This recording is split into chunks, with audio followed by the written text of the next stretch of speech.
Sheridan is about to speak as an example of how solarpunk literature in San Francisco, about San Francisco, in this example, about hopeful, hyper-realistic, imminent, aspirationally optimistic futures, is something that we can all be a part of collective understanding of by reading solarpunk authors, and in this case, honoring a wonderful solarpunk author here in San Francisco, Sheridan. Okay, here we go. Well, hello, San Francisco. Konbanwa, Japanese. I'm Japanese American, so I'm actually San Francisco. My grandfather came, we go 1893. They had a shop right down the street here, and until the earthquake knocked it down. They moved to Japantown. My father was born there, so we're old-time San Franciscans. So what I'd like to do is provide a historic perspective, because I go way back and I go way forward. Okay, so I'm an urban planner by training. We go back 10,000 years. I studied all civilizations, all cultures, societies. And then we, in urban planning, a little back then, we go out 200 to 300 years into the future. Because when you put in roads and highways like the Romans knew, you can't rip it out. So I have a very long historical memory going forward and into the future. Now, I'm a futurist in that sense, so I'm an urban planner by training. I'm a fiction writer. I started poetry, novels, screenplays 40 years ago here in San Francisco, right down the street at Kearney Street Workshop. So we were all trying to become great novelists. So our stories are all about San Francisco is emerging. And back then, it was all white literature. There was no Latino, there was no black, there were no Asian American novels. We were all trying to invent the future, which you see now. And of course, Amy Tam showed up and then blew us away. So that's background. I'm also a serial entrepreneur. I am actually a tech guy. I go way back, DataQuest. I was in semiconductors back in the 80s, Asia, Japan, chip startups. So I used to advise all the venture capitalists around the world, Wall Street, all the governments, the Pentagon, White House, back in the 80s when US-Japan was a big fight. So unlike a lot of people who are specialists in silos, I'm a generalist across the board. So what I'm trying to do today in the Solarpunk future, which actually is brilliantly shown up here in the future, is kind of the dream, is I want to integrate urban planning, futures going forward, fiction, which I use to tell the stories about what really happens, and then I'm a serial entrepreneur, actually start companies, so I'll explain the three or four startup companies I'm launching right now in tech, with AI and VR. So that, little background, just real quick. This one, for example, I wrote Virtually San Francisco. It's a sci-fi comedy series about San Francisco where the mayor, her name is Tiffany Wong Gonzalez, politically correct, Latina and Asian. Okay, so she's a gamer from Mission. Top Gun pilot from Iraq, and she is a Stanford computer science grad. So she's in all 16 novels. So I'm writing that. I'm writing screenplays. So hopefully make that into movies for San Francisco. And what this one is, Divine Comedy, is based on Dante's Divine Comedy. It's about wildfires destroying the East Bay, with 750,000 people on the streets of San Francisco from the East Bay homeless. So that was just before that we got the big fire in 2020. So that I did that. This is the latest one. I don't know if you know about it. They're undergrounding potentially Geary Boulevard right near Japantown, Fillmore. So we're trying to reclaim the land, ideally. So I was saying Bop City, which was the old jazz section in Japantown back in the 40s and 50s, where they used to play nightclub till 2 o'clock to 6 in the morning. So bring back the music, the culture, because I don't know if you know, the Fillmore is one of the most diverse places in the world. It's right in the heart of the city. It's got Japanese, Black, Latino, Filipino, people from all these different, Russian, different backgrounds. And so it is the essence of San Francisco. So we're trying to bring that heart, the core of the culture back to the city instead of just, tech buildings. So that's really kind of where my head is. And what I'd like to do today is kind of go through is how we futurists in planning and writing actually think about and build the future. So real first startup is, I come from the reality school. I come out of hardcore cities, and then we use virtuality AI to plan the future, visualize it. What you see here actually better than what I can do. So if you look at this, this is really different versions of the type of future that we would like to see in San Francisco and the Bay Area. And then we actually go out and build it. So in urban planning, we actually build buildings, we build communities, we actually build concrete and steel. So the vision is very important, and I can tell you why. In construction, it's very cheap when you brainstorm. The costs are zero. Once you start construction, the costs go vertical. You can't screw up. So we used to say, cut one, measure 2 times, cut 1 time. We say in virtuality, measure 10,000 times to simulate, and then cut. Because once you do it, you can't undo it, because money is very tight. So that's the way I'm thinking about this. Let's see how I go. Okay, so here's a little background. Just give you, I come out of virtual reality. I co-founded a company in Sweden, in Stockholm, in 2015. And we did 2 things. We did sustainable cities, which I'll show you. But one of the things we did is we did the Nobel Prize for Medicine on circadian rhythms, 2017. We used the Unreal VR gaming engine, 4.0, and we had a sculptor. So this is interesting. This is with the art and science. We had a sculptor who learned Unreal, and he was designing all the cells in 3D, and we could walk around and fly around through the cells, just like the Fantastic Voyage, and it's like that. And he designed it with the 3 Nobel laureates who made sure it was scientifically accurate. So we showed that at the 2018 Nobel Prize ceremony. First time in history, virtual reality is used for medicine.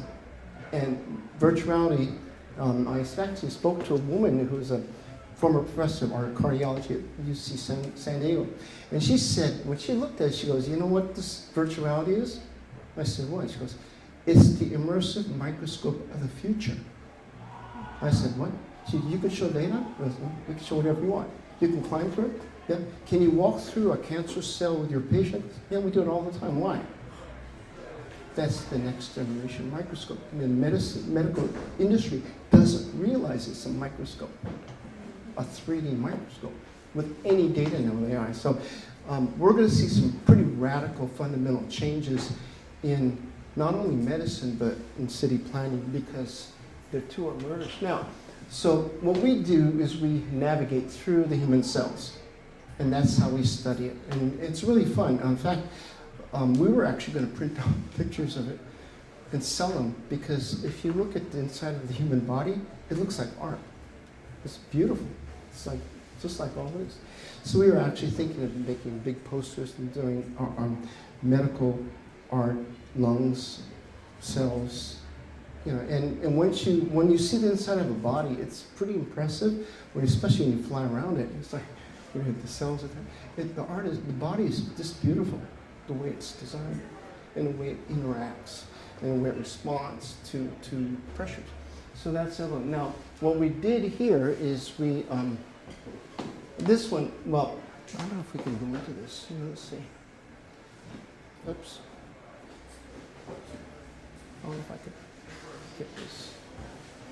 I don't know if this goes. Can I click on it? Yeah. Let's see. Can you click it? Can you click it? It's not a beat. Oh yeah. Too bad. We had a video, so you could go into the body. We do this. We zoom into the body all the time. It's fun, and it's like zooming into Earth. So we zoom in there, and we go into the woman's lungs, and then we go into her human cells, the cells and her body. So we do that for research purposes and educational purposes. So this is kind of the next generation, we call it Medicine 3.0, which is interactive. and it shows all the data. So for example, when you look at a person, they have, let's say, breast cancer, you could look at the site and say, using AI, what does it look like? They say, oh, 24 out of 1,000 cases exactly like this woman. And then you could search to say, what did they do? What worked? What didn't work? Automatically find the data. And so you could, and then you can walk with the patient through her cancer cells, which is tricky because with time lapse, we could show how the therapy works to solve the problem. So it's a totally different world once you get into VR and AI and for medicine. I don't have it here, but if you go to AI Metis, you can see the metaverse. You'll see that we're creating virtual cities of the future and virtual hospitals. We're doing Dubai, Tokyo University Hospital, Australia, will be in other cities around the world. And if you go there, you could see the sites. Now, I guess what I'd like to shift a little bit more to the tech side of the fence, the VR, for culture and climate. And this is the way we look at it. I mean, it's like medicine. This is faster, cheaper, and better. So we can go into things and look at things quickly that you can't do looking with flat panels all the time.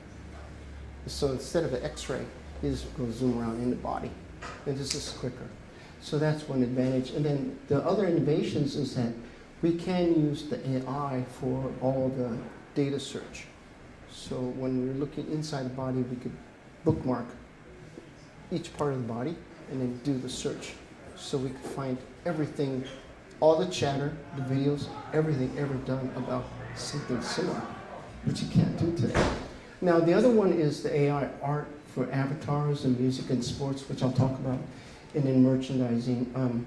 And I'll explain what we did earlier there. But so there's many applications, practical business applications for climate, merchandising, and then for urban planning, one of the keys is no surprises. So one of the problems right now, when you have these beautiful pictures, it's all fake. And you can't tell the footprint, you can't tell. And then when they built the monstrosity later, go, but you didn't show it. And it goes, well, we had it faked from a different angle, right? Because artists and photographers do that. So in VR, we could see it and walk around it, and people can actually see, the community can see around, here's what it's going to actually look like. And we can walk into the buildings too. So there's no trickery. So that's one of the advantages that we have from VR for medicine. I don't have the videos on these, but right now virtual museums are going to totally reinvent art. So for example, you know, the Louvre is doing it already, but many museums are scanning in the art, and then you can walk around it, or you can, ancient Rome, places like that.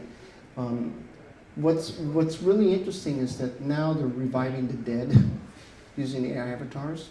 Like we have medical avatars, but they have one in LA where there's an old guy, and they interviewed him, and you talk to this 3D avatar and you ask questions.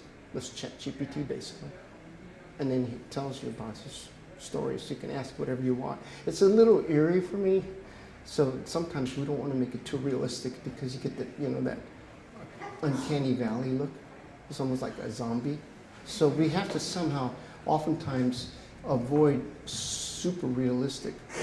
It looks scary real sometimes, especially medicine is exactly.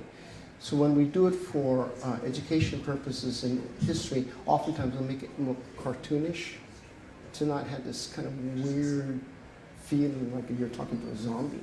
So that's one of the issues we deal with. The other one, of course, you know, is Fortnite. They made $100 million.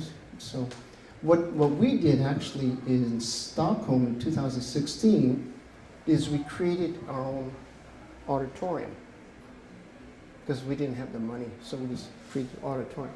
And you could use a flat panel. We usually use flat panels, but if you want, you could put on a headset. But you could move anywhere in the auditorium.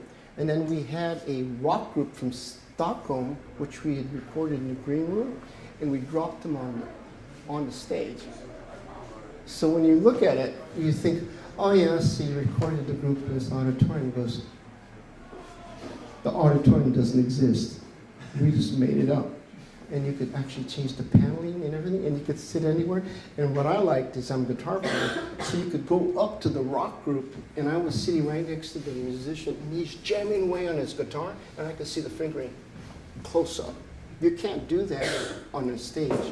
So one of the opportunities is you can immerse yourself and walk around the performance during the performance.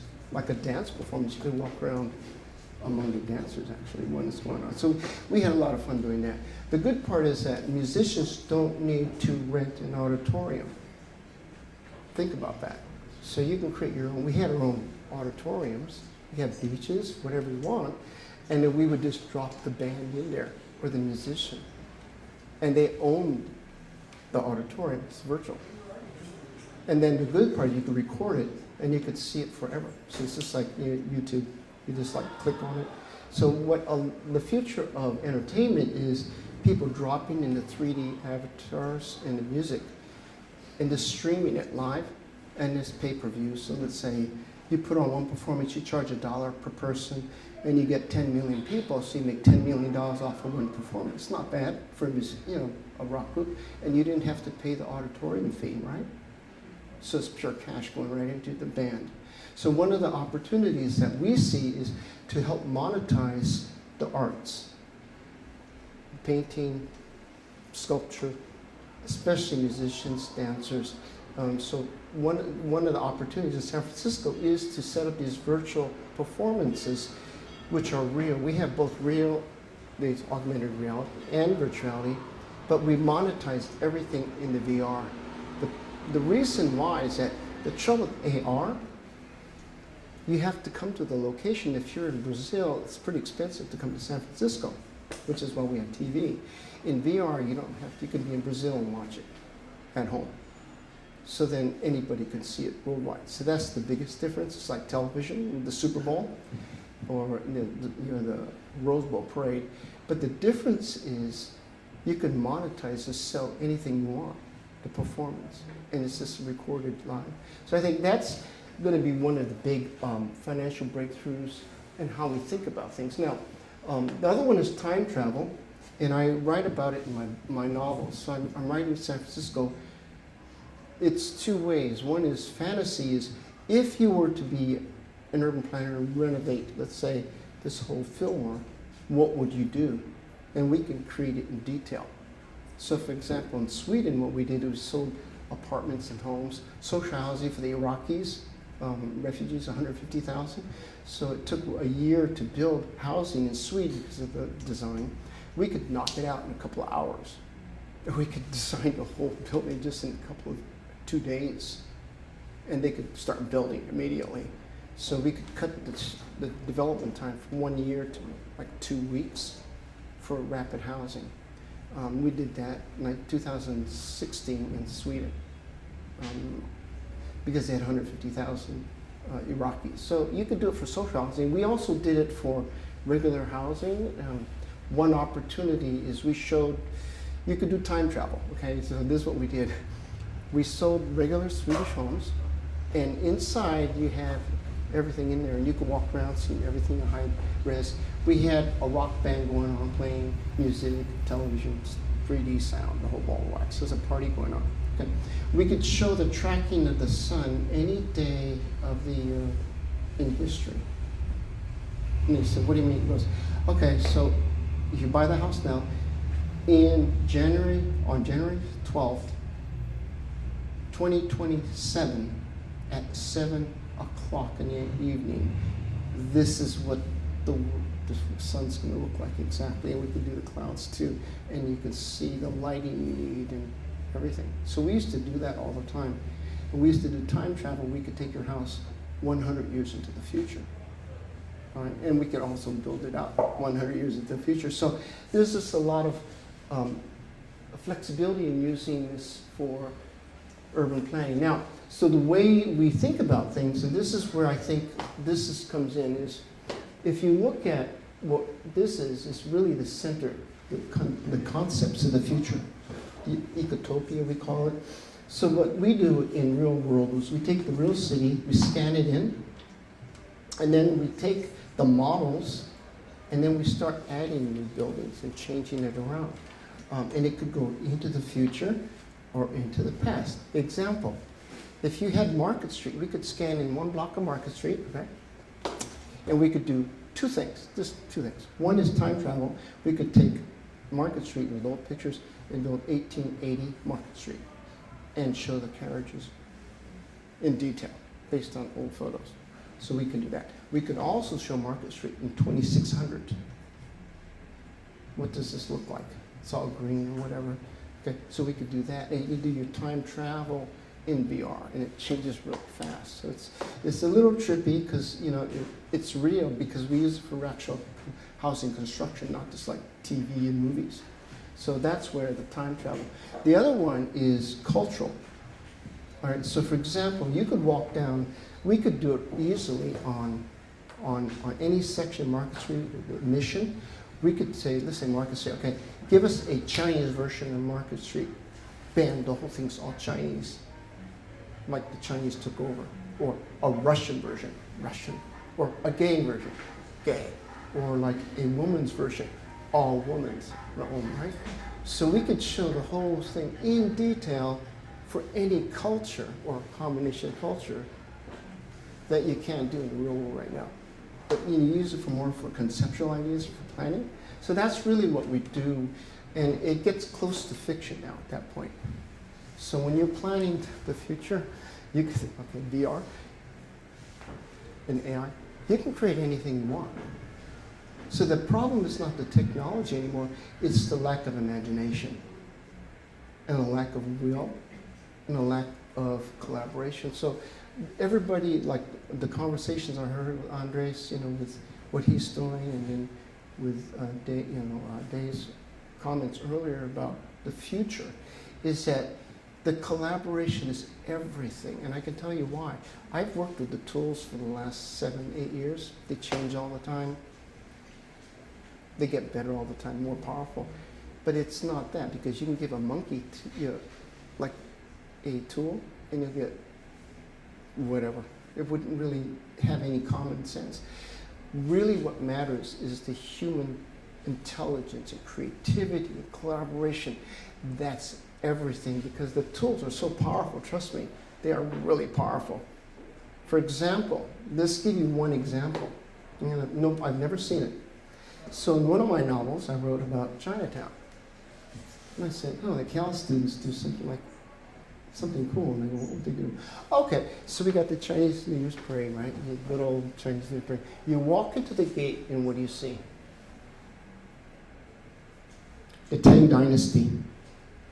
You walk into the Tang Dynasty, and you're walking in, and there's 1 million people there with all the avatars, all the shops in detail, the warlords, the princes, everybody in detail, just like a Hollywood movie, right? You can do that with VR.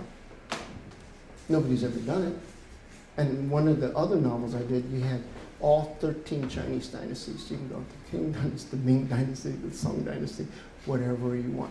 1 million people in the capital, in detail. You can't do that today, or nobody. But it's not a technical problem; it's an imagination problem. So I'm challenging everybody here: don't hold back on your imagination. Trust me. Just push it, and do stuff that you really want to see, because I can tell you, all of us urban planners, we just see, oh God, the same old stupid building. It's like boring. Why would you do that?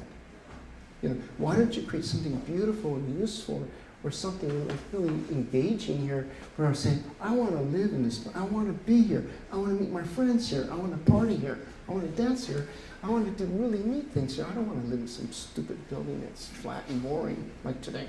Okay? Why would you do that? Especially when we have the tools and the ability. But I can tell you one thing is that if you don't have the vision right off the bat, what are people doing? Why are they doing it? How are they doing it? And you don't show us, I can tell you, you'll never build it. You'll never build it. Because, one example, the recent one, the tabletop here in the Presidio, all right? So for years, everybody kvetched all the time. It's like, it's ugly, you got the freeway there right through the Presidio and the green, it's ugly, ugly, ugly. And then they built that tabletop park over it. It's one of the prettiest parks in the country. And you sit there, and you can sit chill, and it's like a 280 view of the bay. It's gorgeous. It's beautiful. And it's really nice, the natural plants and everything. But it came out of the designers' heads. The urban designers, the native plant designers, they came up with that, and I was just going, my God, they aced that one. But you have to go there. So that's what we're talking about, is how you take your imagination and use it. Now, one of the hottest careers, okay, so everybody says computer programming, it's going to wipe out most coding. Right? What is the hottest degree right now you could get? Anybody know? Take a guess. It's a combination of botany and horticulture. Why? Okay, so we're talking about green cities as a future. It's not concrete and steel. Okay, we're talking about plants. Unless you know botany and you know horticulture, you cannot design these future cities. And you have to be hands-on too. See, whereas computing, you just send it to anywhere, or you can have it. So one of the opportunities, I think, for everybody is to think green. So my premise, and before I finish here, is that the future of the city is green. It's going to be, I call it bio-cities of the future. So if you look at urban planning, we have the green cities in London, the green town villages. And then we have what we call the biomimetic cities of the past. So they're hopping animals, and we studied because nature has built an intelligence that goes back millennia in terms of adaptation and resilience. So we studied biomimetic cities. We have biophilic cities now, which are bio-oriented. And then I'm promoting bionic cities, which is a fusion of smart cities and bio-cities of the future. And that's basically San Francisco. So, but it's not here yet. I haven't seen it yet. So when I say bio-cities, if you have the bionic man, so we're all transplants. We have, embedded stuff. We wear clothes. We have biomaterials now. And so everything, our clothes is going to be a platform, right? But it's going to be totally integrated with the environment. So that's because we're going to be receiving the energy from the environment as well as sending the energy. So that's the kind of thinking we have to be at if you want to really imagine the future.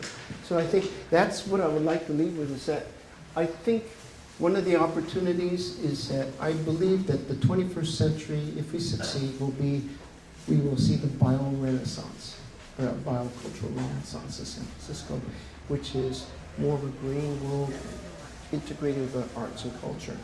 And if we do that, and we push the envelope to show the world, then we will have succeeded with the Solarpunk and actually built it. First we'll show it in VR and AR, and then we're going to build it. And once we do that, the city's going to look very, very different. It's going to look closer to these things, or like the park. So with that, I'd just like to thank you very much for your time, and so keep dreaming, keep imagining, keep designing, and start building. And I think if we do that, we can change the world. Thank you so much.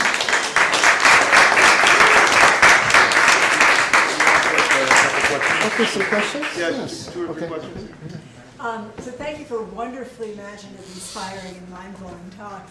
And I realize Solarpunk is about an optimistic future, but I'm wondering whether you've ever thought of framing some of these visions of the beautiful green cities by prefacing them with what the cities will look like if we don't take certain steps now, because the abstractness of climate change is one of the real obstacles to getting people to care about it. Okay, so actually it's pretty easy. Many American cities look like dystopia now. Okay, downtown. Okay, I'll be frank. Most American cities look like dumps. I'll be frank. They're uglier than sin. I mean, I'm ashamed as an American to go through American cities. Okay, they are carred, polluted, they're congested, they're smog. It's not safe. I mean, it's just like I call it urban hell. So we just take pictures of what we have. And what we do in urban planning is we go from dystopia, okay, this, Dante's journey, right? We go from inferno or hell, we go through purgatory, which is politics, trying to actually do it, and then we aim for paradise. Okay? And that's the journey. But yeah, I would say most American cities are more in the hell category. You can also show what it's going to look like when the sea rises. In other words, really show people. Oh, we did that. Yeah, because that's Okay. a great way to frame the positive issue. Okay, you want to hear the fun stuff? Okay, we can gamify it. You know what we did? We did that 5 years ago in Sweden. So what we did is we did simulations using the gaming engines, because, okay, gamers like to destroy things. So what they did is we could destroy the city, and we said, okay, 1 foot per second sea rise in Copenhagen, and in 30 seconds it was underwater. Okay, we did that. We had fires, we had explosions, right? We had hurricanes, right? So we did all that. And what we did is gamified. We had the attackers of the offense, and the defenders are the city planners and the citizens. And the loser loses more lives and property. Sounds great. Okay, and you Sounds can measure it too. We can actually measure the damage, okay, and lives, and where the hospitals they would go to. We can do all that in detail nowadays. So, again, that I think posing the questions like that is the best way to think about things. Thank you, Sheridan. That was great. Thank you for showing us the bright future. So you described some images in VR or some VR scenes that you guys did in Sweden. Right. You mentioned like pictures, but can you describe a little bit more of the process? Like, didn't you do some 3D modeling too? Okay, Which softwares that you use? Oh, we used Unreal. Maybe a little bit technical. We did the Unreal VR gaming 4.0. It's 5.2 now. Okay. So it's much more sophisticated, and you can do more detail. And then, you know, the BIM models, the Building Information Management Model, CAD models. So what we do, okay, is we actually built, there's a synchrotron outside of Lund, Sweden, and they had 15,000 units of houses. So we dropped and dragged, and we used orange blocks to block it out. We dropped it in the infill within the empty lots, and then we created a light rail, right, so they didn't need cars. Okay, so then in it, and I couldn't show it, but we actually, you could get into the virtual light rail and go to the place. Now, once you have the buildings, then the architects take over because they have the footprint, and then they build the model and they just drop it in, and then we can walk inside the buildings. Oh, I see. So you guys rendered the 3D models with CAD, with BIM software? We could use either Unreal or the traditional CAD models, because nowadays Unreal and Unity, you can drop in most architectural models. I mean, everybody in construction engineering now uses VR for digital twins now. Everybody uses it, medicine too. It's just entertainment, it hasn't arrived yet, but it's coming. So yeah, there's most of the architecture schools, design schools teach Unreal and the CAD modeling, because now the young people can actually design the whole city, the whole thing, just by themselves on a computer. It's scary how much you can do today. So but what's fun though is that the tools are so cheap now. Like Unreal is like free, and then you just pay if you make money on it. So, Sora? right? Have you seen Sora? Sora's coming, so all the AI, you know, what we're going to be using AI is for like simulations like that. Saying, okay, what would that look like without having to do all the work? Right. But then when you want to do a really nice one, you got to go in and do it yourself. Because. But you guys took it from there to the VR. Well, we start with the globe. We take the whole globe, like Google Earth, and then we zoom in to Copenhagen or Stockholm, and we zoom in, and then what we would do is they would say, okay, Copenhagen said, we want to build some new high-rise buildings here for apartments. Said, no problem. So we do block it out, okay? And then we design it. And then the funny part was, it was designed so good that people would go, where's the new buildings? He goes, it's here, but they're not built yet. He goes, no, that's just the digital. So we'd say, boom, we'd take it out as an empty lot. They go, what? And we just drop it in, and you can't tell the difference from the real buildings because they look exactly the same. So then what we do is drop it in, and the architects would come build the models and drop it in. Because see, VR, you can't go inside the buildings, you can just see the surface.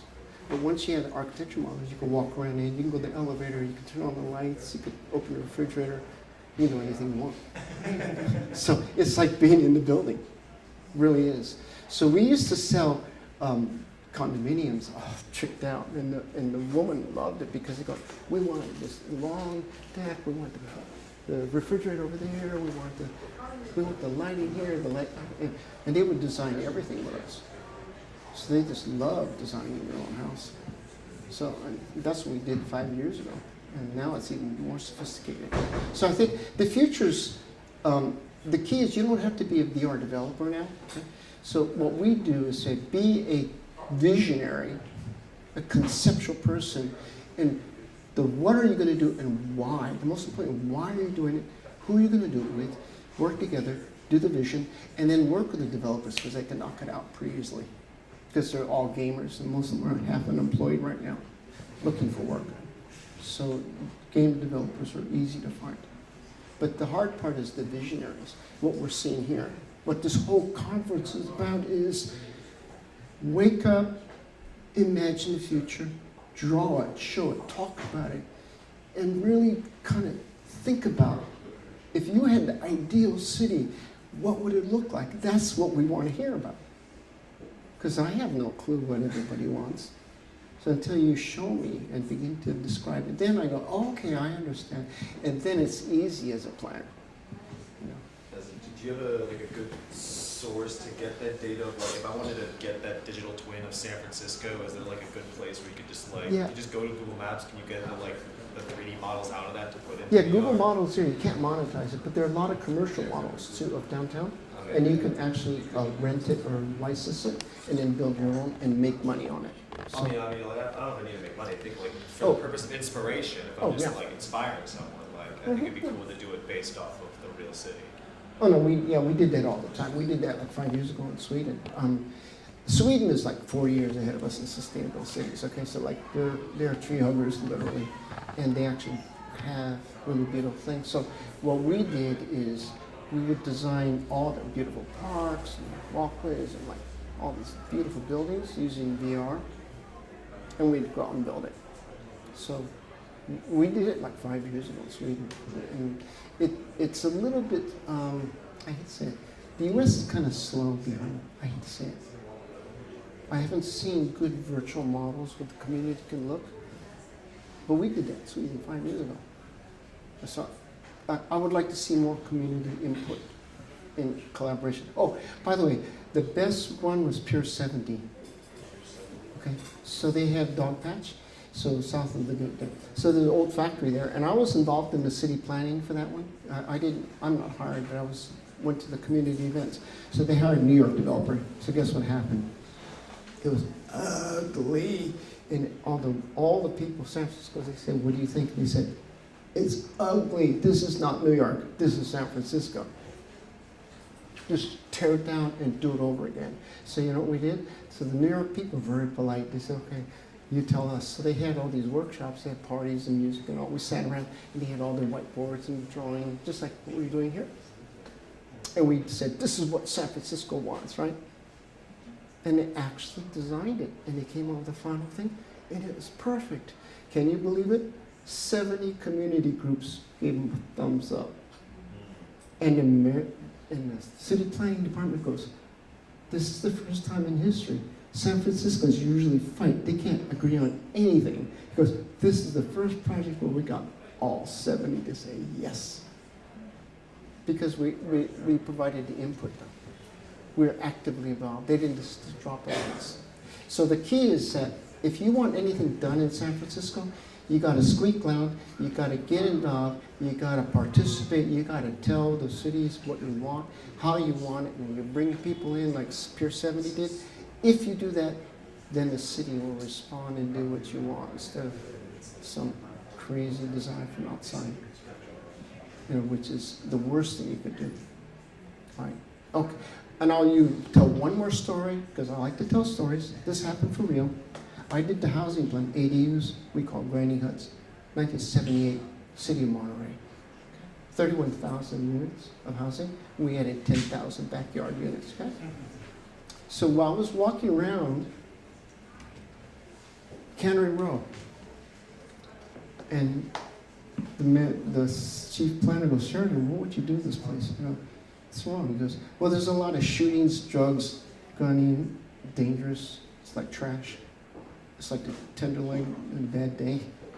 And I said, what are you going to do? Well, the city council and the mayor wants to raise the whole place and put up high-rise condos for the rich. And I was like, are you crazy? And they go, why?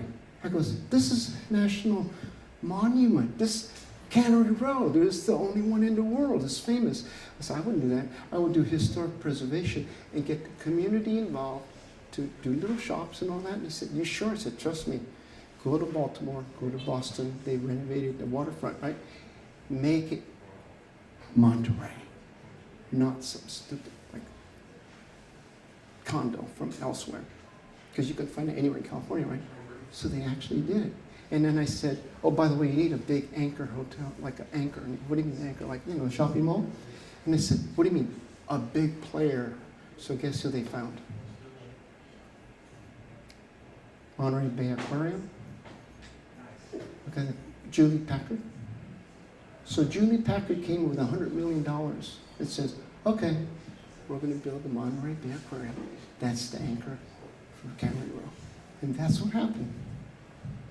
But it took the citizens to stop the madness of the mayors to just raise everything, just for profit, real quick profit. So don't ever let that happen to the city. The city's too beautiful and wonderful to lose it. Okay, that's my advice. But anyway, thank you so much. Yeah.